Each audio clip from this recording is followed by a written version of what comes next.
आज के इस वीडियो में हम लोग बिहार बोर्ड के 11वीं कक्षा के लिए निर्धारित पाठ्य पुस्तक में संकलित कबीर के दो पद को समझेंगे। प्रस्तुत कबीर के दो पद 11वीं कक्षा के लिए निर्धारित पाठ्य पुस्तक दिगंत भाग 1 में संकलित है। कबीर 15वीं शताब्दी में विद्रोह के मूर्तिमान स्वरूप शक्ति संपन्न प्रभावोत्पादक व्यक्तित्व थे। भारतीय चिंतन और साधना के क्षेत्र में उनका स्थान अद्वितीय है। कबीर के जैसे निर्भीक साधक की वाणी का वरदान पाकर हिंदी अपने शैशवावस्था में ही ओज और आत्मविश्वास से संपृक्त हो गई थी। हिंदी साहित्य में निर्गुण धारा के प्रवर्तक के रूप में कबीर का नाम आदर के साथ लिया जाता है। कबीर की जीवनी विवादास्पद है। इनके जन्म के संबंध में कहा जाता है कि इनका जन्म 1339 ईस्वी में एक विधवा स्त्री से हुआ था, जिसने लोक लाज के कारण उसे काशी के लहरतारा नामक तालाब के पास छोड़ दिया था, जिसे बाद में नीरू और नीमा नामक एक निसंतान जुलाहा दंपति ने उठा लिया। उसी ने उनका लालन पालन भी किया था। कबीर का नाम लोई नाम की एक अन्य स्त्री के साथ भी जुड़ता है, जिनके बारे में कहा जाता है कि वह उनके साथ बिना विवाह के ही साथ रही थी। कमाल और कमाली इनकी दो संतानें थीं। कबीर अपने अंतिम समय में काशी से मगहर चले गए। ये करीब 120 वर्षों तक जीवित रहे। इनकी मृत्यु 1518 ईस्वी में हुआ था। इनके निधन से हिंदू मुसलमान का विवाद शुरू हो गया। किंवदंती है कि उस विवाद का अंत करने के लिए कबीर का मृत शरीर फूल में परिवर्तित हो गया, जिसे आपस में बांटकर दोनों समुदाय के लोगों ने अपने अपने अहंग की तुष्टि की। कबीर के काव्य में ज्ञान, भक्ति, हठ योग, रहस्यवाद और भजन परंपरा के भाव मिलते हैं। कबीर ने अपनी रचनाएं प्रायः दोहे, पद और चौपाइयों में की है। इनके दोहे को लोग साखी, जबकि चौपाइयों को रामायणी के नाम से जानते हैं। कबीर ने अद्वैत वेदांत के सिद्धांत, धार्मिक कर्मकांडों और बाह्य आडंबरों, जाति पाति, छुआछूत, हज और तीर्थाटन आदि पर जहाँ खुलकर अपनी बात रखी है, वहीं उन्होंने आचरण की शुद्धता और आंतरिक साधना से समाधि को प्राप्त करने तथा राम के नाम पर अपने अस्तित्व को मिटा देना चाहते हैं। प्रस्तुत पहले पद में कवि संतों को संबोधित करते हुए कहते हैं कि देखो, यह संसार बौड़ा गया है और इसकी बुद्धि, विवेक सब नष्ट हो गए हैं। जब इन्हें मैं सत्य बताना चाहता हूँ तो वे मारने दौड़ते हैं और झूठ को सत्य मान बैठते हैं।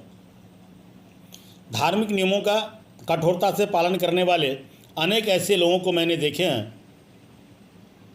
देखा है जो आत्मज्ञान से शून्य होकर अपने शरीर को कष्ट देते हैं, स्नान करते हैं और पत्थर के देवी देवताओं की पूजा करते हैं। अनेक धर्मगुरु और संत कुरान की गलत व्याख्या कर लोगों को भटकाते हैं।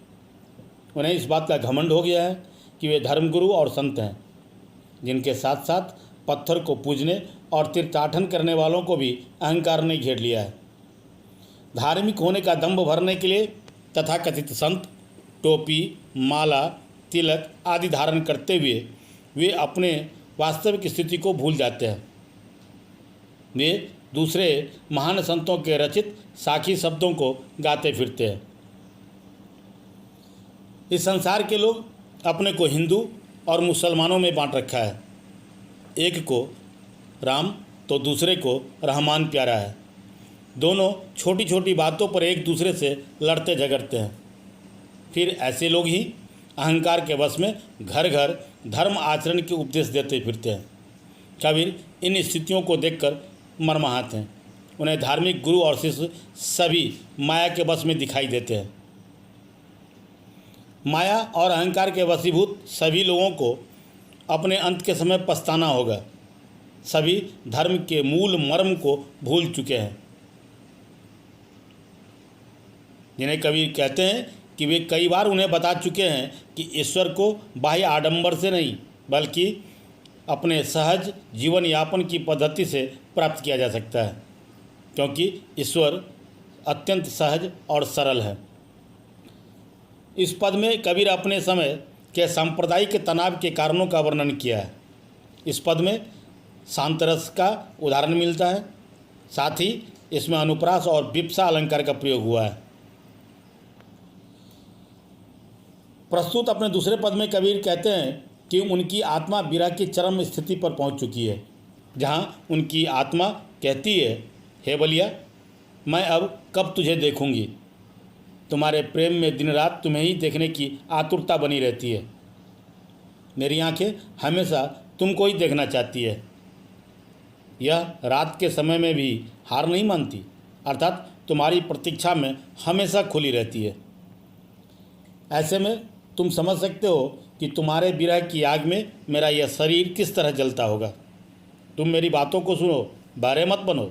मैं जानती हूँ तुम धीर स्थिर हो, शाश्वत हो, लेकिन मेरा यह शरीर कच्चे मटके के समान है जिसमें प्राण रूपी जल है। यह घड़ा कभी भी फूट सकता है, अर्थात हमारी मृत्यु हो सकती है। बहुत दिन हो गए हैं तुमसे बिछड़े हुए, इसीलिए मन बेचैन है। अतः जब तक मेरा यह शरीर है, कृपा करके एक बार अपना दर्शन करा दो। तुम्हारे दर्शन के अभाव में मैं काफ़ी दुखी हूँ। यहाँ इस पद में भारतीय रहस्यवाद, जिसमें आत्मा और परमात्मा के संबंध को बड़े ही सहज तरीकों से प्रस्तुत किया गया है। इस पद में शांतरस तथा रूपक और अनुप्रास अलंकार के प्रयोग को देखा जा सकता है। तो ये थे 11वीं कक्षा के लिए निर्धारित पाठ्य पुस्तक दिगंत भाग 1 में संकलित कबीर के 2 पद। आशा है ये वीडियो आपको पसंद आया होगा। ये वीडियो पसंद आया हो तो इसे आप लाइक करें, इसे अपने मित्रों तक शेयर करें, और अगर अभी तक अपने चैनल को सब्सक्राइब नहीं किया है तो चैनल को अवश्य सब्सक्राइब करें, बेल आइकन जरूर दबाएं ताकि समय से नई वीडियो का नोटिफिकेशन आप सबको मिलता रहे। आप देखते रहें हिंदी ट्यूटोरियल क्लासेस। धन्यवाद।